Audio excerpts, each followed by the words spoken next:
பிரச்சனையில் சிக்கிடக்கூடாதுங்கிற ஒரு எதிர்பார்ப்பு எல்லாருக்குமே இருக்குது. ஆனால் அவங்களுக்கு ஞானத்துக்கும் அதுக்கும் சம்பந்தம் இருக்கிற மாதிரி அவங்க ஃபீல் பண்ணுறாங்க. ஏதோ ஒரு சராசரி மனித வாழ்க்கையிலையும் நல்லா இருக்கணும், நிம்மதியாக இருக்கணும், மனசு நல்லா இருக்கணுங்கிற மாதிரி ஒரு நிலைக்கு போகும். ஞானத்துக்கு சம்மந்தப்பட்டு ஞானத்தை தேடுறவங்க பார்த்தீங்கன்னா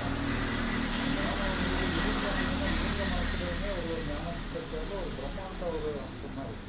பிரம்மாண்டமாக ஏதோ கிடைக்க போகுது, அந்த ஞானத்தில் அடைஞ்சிட்டோம்னா 24 மணி நேரம் ஒரு ஆனந்த அனுபவத்தோடு இருக்கோங்கிற மாதிரி ஒரு எதிர்பார்ப்பு இருந்துகிட்டே இருக்குது. எனக்கு அதே மாதிரி தான் இருந்தது. அந்த எதிர்பார்ப்புகளும் எனக்கு கிடையாது தான் இருக்குது. உண்மையிலே ஞானங்கிறது பார்த்தீங்கன்னா அது நம்முடைய ஞானங்களோ ஒன்றுமே கிடையாது.